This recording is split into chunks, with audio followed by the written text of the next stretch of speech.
If they'd have had recording equipment, what you're talking about is about 125 kids in a school with the most beautiful music you've ever. We had the school orchestra, which was enhanced by a lot of people from over, and basically some of the daddies sent over some of the musicians from some of the studios to help. Oh, Yeah, so we had a symphony.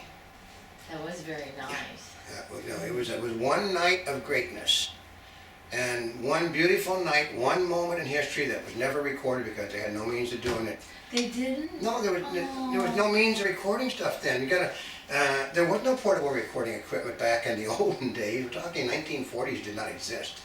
It's after World War II. I know, and then now it's like, would they go from everybody trying to videotape the thing to now nobody can videotape it, they do one official one and then everybody can buy it. They don't let people have their, you check your camera, you check your cell phone, you do this, but that was a night, and they said if you're a parent, it was a night you remember. If you were a kid participating in it, I don't ever want to do this again. So you discouraged a lot of kids from becoming performers whose daddies and mommies were in the business. So. But here we go. Retail controversies. And most of this has happened since 2005. Yeah. And it's whether you're using the term Christmas instead of holiday or holiday instead of Does Christmas. anybody remember what happened in 2006? What happened in 2006? Democrats took control of the Congress. Wait, this started in 2005. They were starting to take control. Oh, that's right, 2005 Christmas. And if they came into office 2006, they were already. They took control and. So they won the election in November, taking control in January, but we're already. They were already elected, and the changes were already afoot. They knew. So that is the timing. Democrats took control of both houses of Congress in 2006. So then the time was 2005. Basically, boycotts have caused them to change the retail corporations and make some changes in their Christmas strategy. But basically, if you look carefully, the only commercials that are really being done with a Christmas setting is the Coca-Cola commercials, basically. I mean, you've got people on jet planes, you got anorexic models on jet planes. Oh, you got for holidays. Yeah, you got people sitting there like all dressed up in red and white, looking like an elf, talking about running for the sale. Yeah, running for the sale. Instead of the lawn You've got a Hyundai commercial where they've got some yuppie types.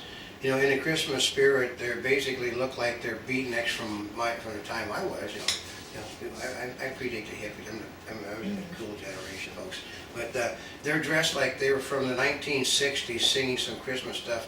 They're not really Christmas carols. They changed the carol to, actually I think they are singing public domain. They changed the music lyrics too to make the Hyundai thing. But look at the commercial. Look at your commercials. See how many commercials are really Christmas themed. We got another commercial. And see how many actually say Christmas and are themed Christmas. Yeah. And so honestly, some of this stuff, some of the things, you can't get the rights to use some of the music, which is why some of it's not done. You can't do that. You can't do White Christmas. You can't do Santa Claus is Coming to Town. You can't do Rudolph the Red-Nosed Reindeer. Those are three. Rudolph and Frosty the Snowman. Those are four songs that are basically persona non grata for anybody to use because they basically set on those things. So you see, I was watching Spanish International. I was watching a Spanish station last night, and they had Ave Maria, which is they were doing it with it. But basically, other than the fact that you knew that Ave Maria is associated with Christmas, you wouldn't know it was a Christmas thing because they got some guy basically in a Speedo swimsuit bottom, undressing, pulling the bikini strings on the girl he's with, and then they're going to a commercial. That's as Christmas as they got. They're like some spot in Latin America.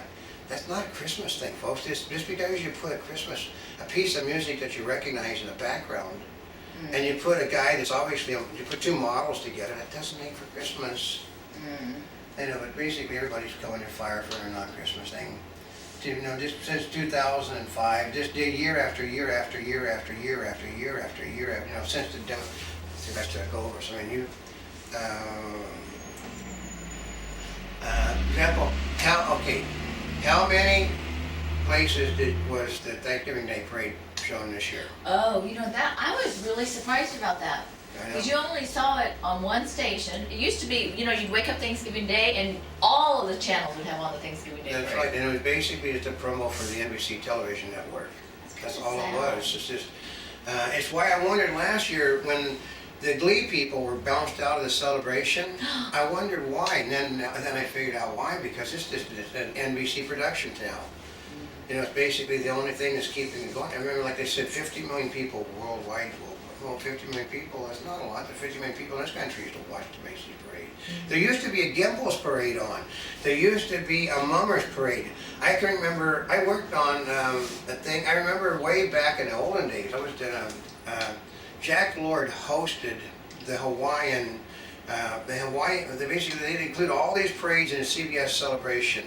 And Jack Lord every year would host the parade from Hawaii, and people, I remember Michael Landon, he loved to host the parade in New York City because of one reason. Why? His You got kids, best seats? his kids got the best seats of the parade. I knew it. I remember they said Robert Wagner, they said, was a great friend of Jimmy Stewart, and Jimmy Stewart didn't have anything to do with the fact that I have a flat overlooking the parade route, does it?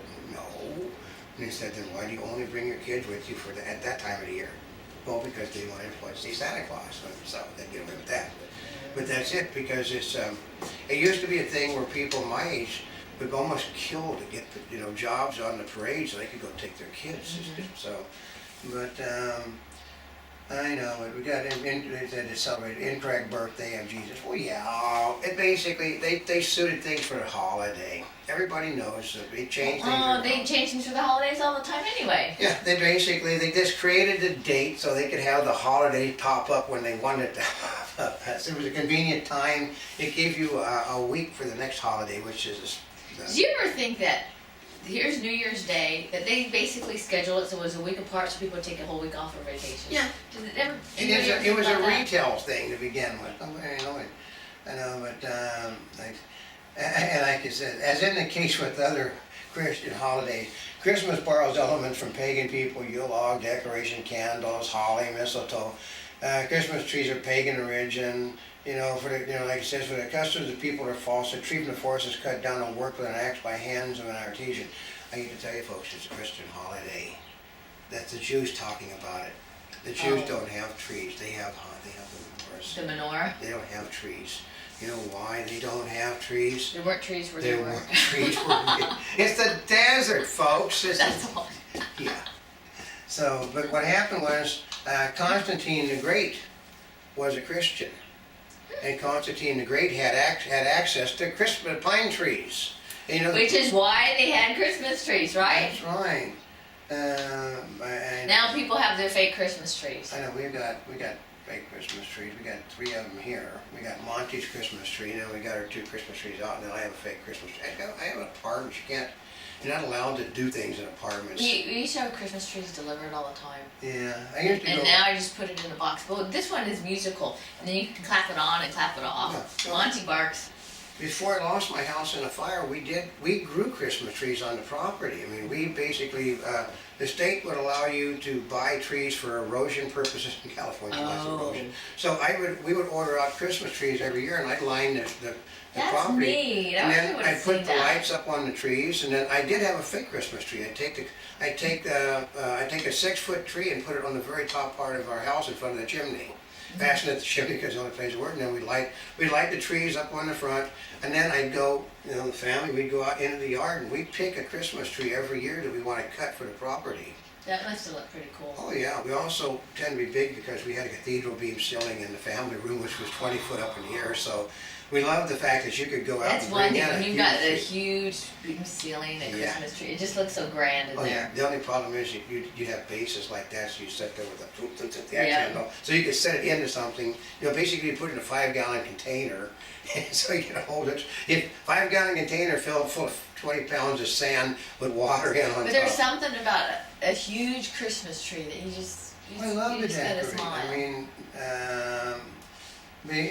we're decorating here because we've got stopped because we got rain and high winds, but we've got part of the stuff on the front of this building already out. And I camera can't swing around because it's sort of a mess, but there is Monty's tree on top. We can't turn it on because it played music that can get you in trouble, so.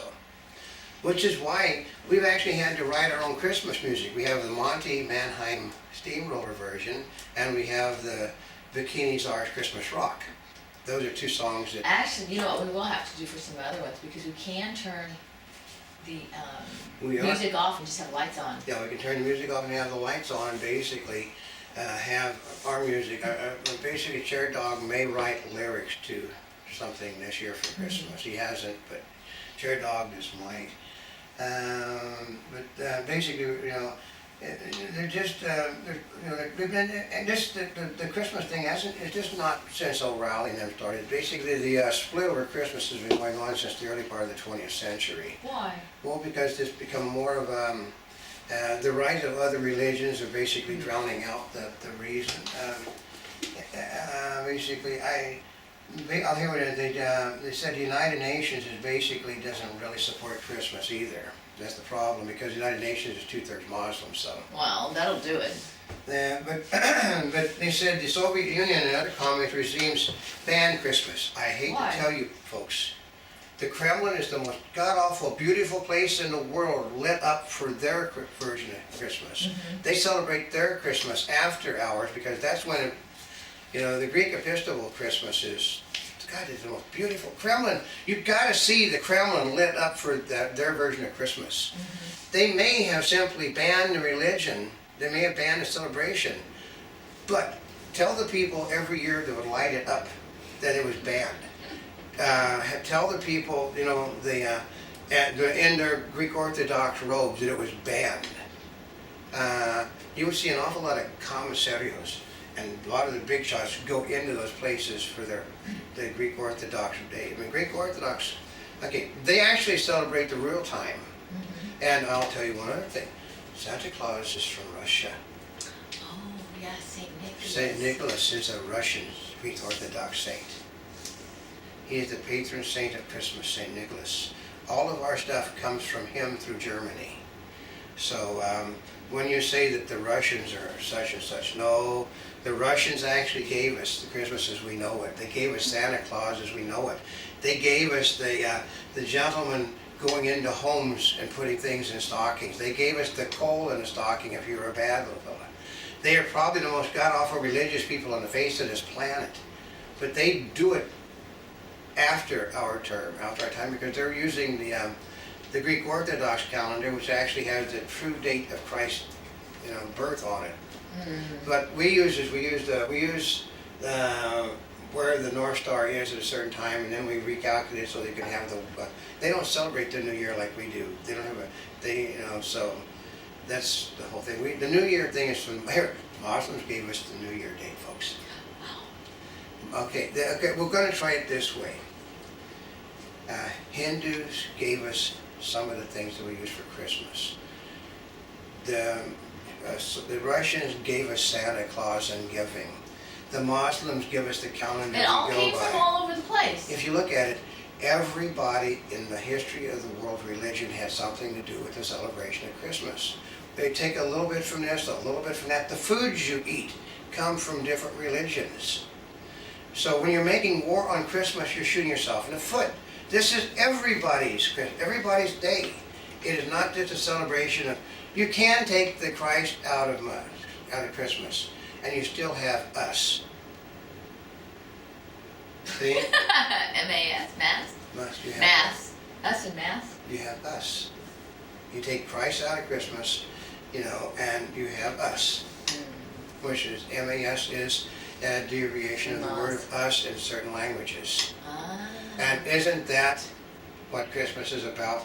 Is us. And it's a winter celebration. It's a celebration of us. It's a celebration of like I said,